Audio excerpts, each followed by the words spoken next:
अस्सलाम वालेकुम pigeon corner channel च खुश आमदीद। लो भाई जी तुहाडा वीर अज फिर 2 तरीक 11वां महीना 2019 जंगलों तो निकलन लगा कबूतर लैन डेरे वाले। मैं भरावां दिखा दवां। आया देखो है मोटरसाइकिल दे दूर खड़े हैं, असीं चले हैं जनाब इधरों डेरे वालों निकलन लगे। अल्लाह खैर करे ते भरा दुआ करन। है देख लो काफ़ी दूर जाना हजे ते बड़ा सफ़र है तकरीबन। तो सुबह असीं तकरीबन सानूं घंटा को हो गया निकलिया हुण इंशाअल्लाह तुहानूं दिखा के कबूतर इंशाअल्लाह फिर देखा प्रोग्राम बनावांगे की हिसाब दा बनदा।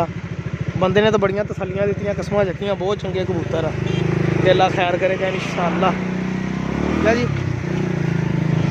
तो पिजन कॉर्नर चैनल सबसक्राइब करो, नाले तुहानूं अपने पंजाबी इलाके दिखाइए जनाब। देखो सरकार, देखो इलाके नाल इलाके देखो ते नाल कबूतरां दा शौक करो भरा जी, पूरे ही स्वाद आउणगे इंशाअल्लाह। ਇਹ देख लो ठीक है। चलना मैं हूँ कबूतर लैन तुहानूं इंशाअल्लाह लैके उत्थे कबूतर दिखाऊंगा तो स्वाद आउणगे पूरे पूरे तुहानूं। देख लो इधर भी देखना रोड आ मेन जो पिंड वाल नूं बनना असीं सारे पिंड थां इलाके शुरू हो गए। ਇਹ देख लो आ चरी बीजी आ, ये सारे मुरब्बे अपने ही आ। हुण जिथे मर्जी वड़ जाइए अपने इदां ही है ना, किहड़ा कोई देखण दिया वा। ठीक है जी।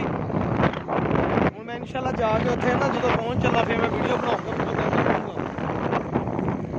कमाद देखो माशाल्लाह चंगा कहता कमाद भी तोड़ के गन्ने वापसी तो चुपांगे फिर तुहानूं दस्सांगे गन्ने किदां चुपीदे।